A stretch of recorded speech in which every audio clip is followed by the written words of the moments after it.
A wedge-shaped machine, born from rally stages and sculpted by the hands of Italian masters.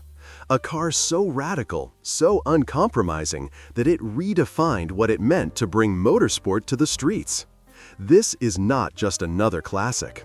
This is the Lancia Stratos HF Stradale, a legend forged in fiberglass, fire, and fearless ambition. The story of the Lancia Stratos HF Stradale begins in a period of bold ambition and fierce competition. The early 1970s were the dawn of a new era in rallying. Until then, most manufacturers entered cars adapted from production models. The Alpine A110, the Ford Escort, even Lancia's own Fulvia HF, all of them were road cars transformed into rally contenders. But Lancia wanted something different. They wanted to flip the script. Instead of turning a street car into a rally car, they dreamed of creating a rally car first and then producing just enough road versions to satisfy the rules. That dream took shape in the mind of designer Marcello Gandini at Bertone. Gandini was already a legend in the making, having drawn the Lamborghini Miura, the first true supercar, and the Countach, perhaps the most outrageous wedge-shaped design of its time. But for the Stratos, he took things even further. In 1970, Bertone unveiled the Stratos Zero concept, a car so low it stood barely 33 inches tall, more spaceship than automobile. It had no doors, only a front canopy that lifted like a fighter jet.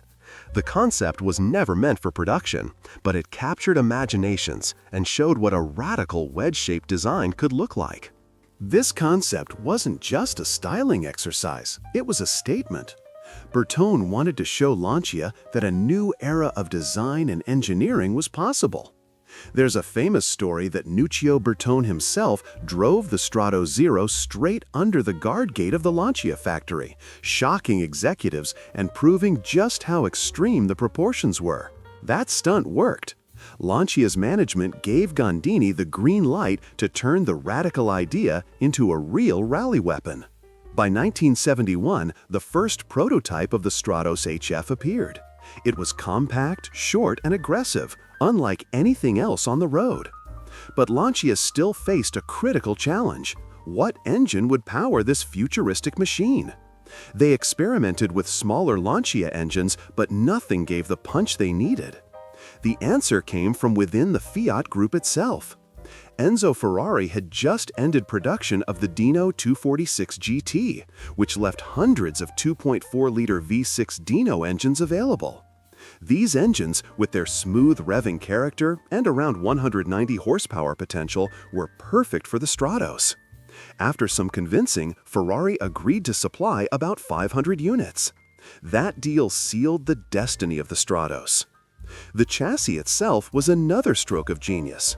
Built as a space frame, it was strong and light. The wheelbase was just 2.18 meters, giving the Stratos an incredibly short footprint, perfect for tight rally stages on mountain passes. The bodywork was molded in fiberglass to keep weight low, and the entire car weighed under a ton. The design wasn't just beautiful, it was functional.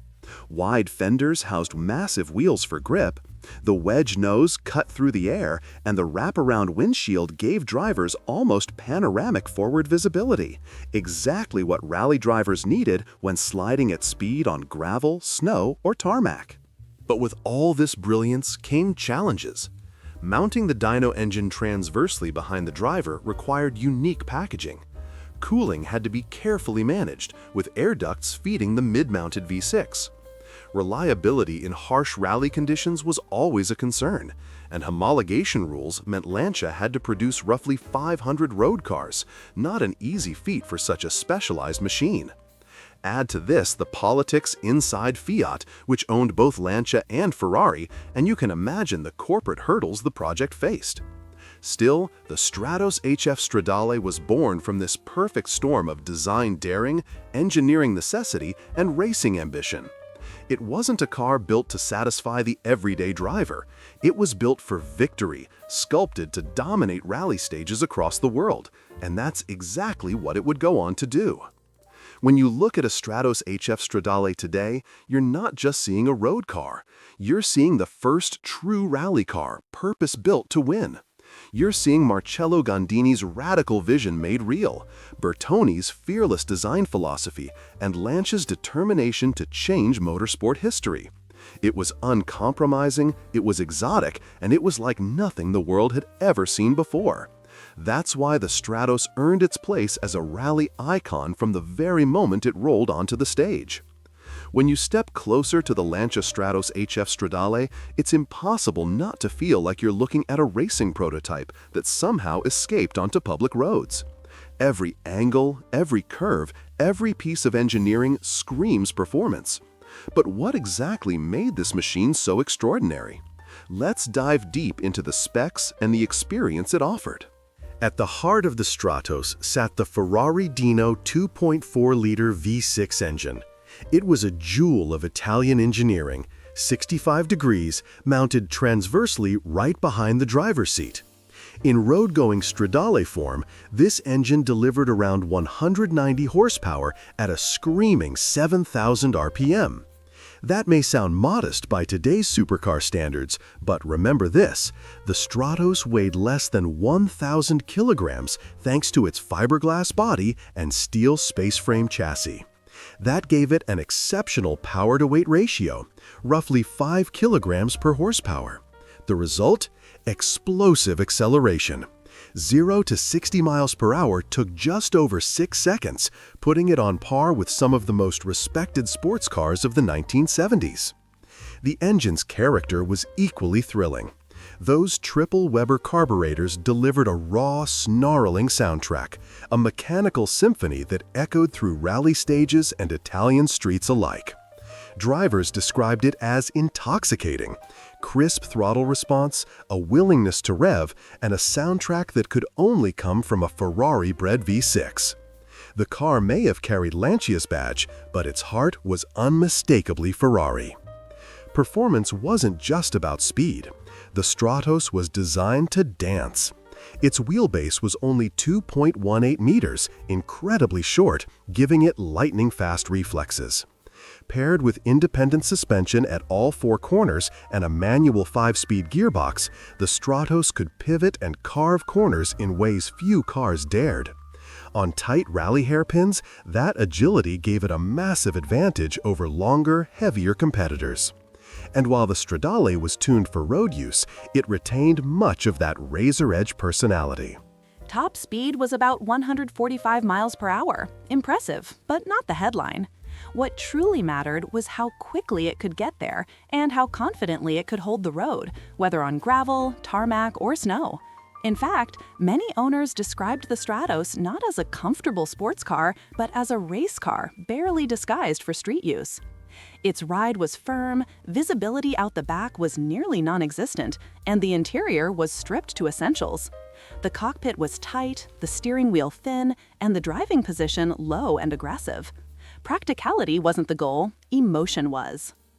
Now let's talk about reception in its own time.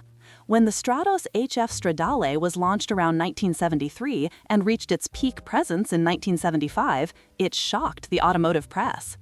Journalists marveled at its futuristic wedge design, courtesy of Gandini, and its sheer focus on rallying. Here was a road car that looked and felt like it came straight off a rally stage. Enthusiasts adored it. They loved the sound, the sharp handling, and the knowledge that this was essentially the same machine dominating the World Rally Championship.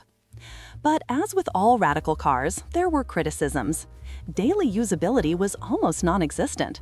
The cabin was cramped, noise levels were high, and rearward visibility was terrible.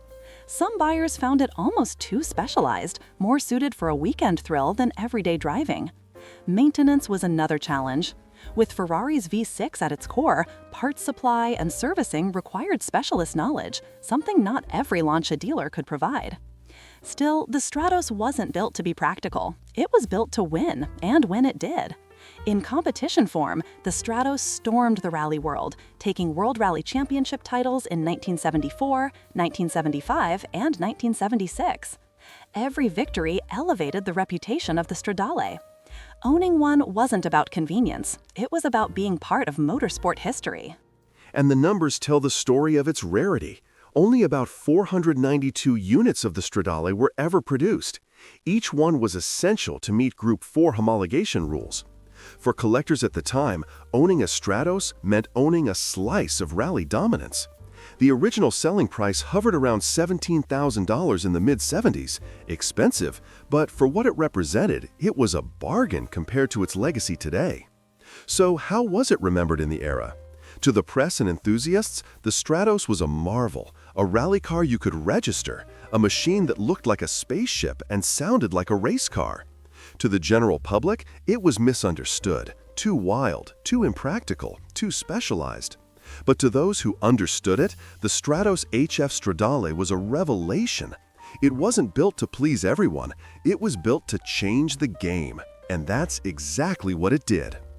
Today, when we look back at the Lancia Stratos HF Stradale, it's not just another entry in the history books of rally.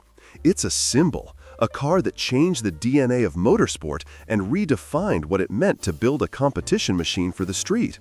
Its legacy is as sharp and unforgettable as its wedge-shaped design. The Stratos became the first true purpose-built rally car. That fact alone sets it apart from nearly everything before it. Other manufacturers had been adapting road cars for rallying, but the Stratos flipped that equation. It was a rally car first, then adapted just enough to pass as a road car. This philosophy influenced generations of rally icons that followed, from the Audi Quattro in the 1980s to the Group B monsters that would terrify and thrill fans worldwide. In many ways, the Stratos paved the way for that entire era. Its success in competition is part of why its legacy remains so strong. 3 consecutive World Rally Championship titles in 1974, 1975, and 1976 proved its dominance. Legendary drivers like Sandro Munari and Bjorn Waldegard pushed it to the limit and beyond, giving the Stratos a place in rally folklore. Even after Lancia's official support ended, private teams kept entering Stratos cars and winning well into the early 1980s. That staying power proved just how ahead of its time the Stratos really was. But what about the road-going Stradale versions? For years, they were almost forgotten compared to the rally legends. They weren't built for comfort, they weren't built for practicality, and they weren't produced in large numbers. Yet today, those very qualities make them incredibly desirable among collectors. With fewer than 500 built, the Stradale is one of the rarest homologation specials ever created. Surviving examples are treated like sacred artifacts, restored with painstaking precision and protected in private collections or museums. The market for a Stratos HF Stradale today is nothing short of astronomical. In recent years, auction prices have climbed past €500,000, with pristine matching numbers cars approaching and sometimes surpassing the $1 million mark. Rarity drives value, but so does heritage. For collectors, owning a Stratos is not just about having a classic Italian sports car. It's about holding a piece of motorsport history in their garage. Of course, buying one comes with unique challenges. Spare parts are scarce, and many of the cars have lived hard lives, either competing in rally stages or suffering through decades of neglect. Authenticity is everything. A Stratos with its original Ferrari Dino engine, original chassis, and full documentation will always command the highest price. Cars with modifications or unclear histories might still be valuable, but not at the same level. Experts advise would-be owners to join specialist clubs, connect with Stratos historians, and work with restorers who know the car inside and out. This isn't a car you buy casually, it's a commitment to preserving a legend. And then there are the curiosities, the little details that make the Stratos story even more fascinating. The fact that Ferrari had to provide around 500 Dino engines specifically for this project, even though Enzo Ferrari was reluctant at first. The quirky handling characteristics, like the carburetors occasionally starving for fuel in long right-hand corners. The wild Group 5 silhouette versions that took the Stratos onto racetracks with turbochargers and extreme bodywork. And of course, the modern reinterpretations like the new Stratos, a 21st century homage built on Ferrari underpinnings, showing that the fascination with this car never really faded. Perhaps what makes the Stratos HF Stradale so captivating today is its purity. It was never watered down, never compromised for mass-market appeal. It was built with one mission in mind: to win. And because of that uncompromising vision, it has become timeless. Ask any car enthusiast to list the most iconic rally cars of all time, and the Stratos is guaranteed to be there, usually at the very top. So where does it stand in the grand picture of automotive history? The Stratos is more than just a classic car. It's rolling art from Bertone, powered by Ferrari, and immortalized by Lancia's victories. It's a reminder of a time when regulations pushed manufacturers to innovate, when design dared to be radical, and when victory required imagination as much as engineering. For collectors, it's a treasure. For fans, it's a dream. For history, it's an icon. The Lancia Stratos HF Stradale is and always will be a rally legend on the streets. The Lancia Stratos HF Stradale isn't just a machine. It's proof of how passion, engineering, and fearless design can create a rally legend that still stirs the soul today. And if you're as captivated by this piece of Italian history as I am, then you're definitely in the right place. Make sure to hit that subscribe button and turn on the notifications so you never miss another deep dive into the world of classic cars, vintage sports cars, and iconic rally machines. Give this video a like and share it with fellow enthusiasts who live and breathe automotive history. Now I want to hear from you. What do you think about the Stratos HF Stradale? Is it the ultimate rally car turned road car? And tell me in the comments, which classic car or rally legend should we explore next on the channel? Your suggestions fuel the journey, and your voice helps shape the stories we uncover together. Because this channel is not just about cars. It's about the legacy, the legends, and the timeless machines that connect all of us who truly love them.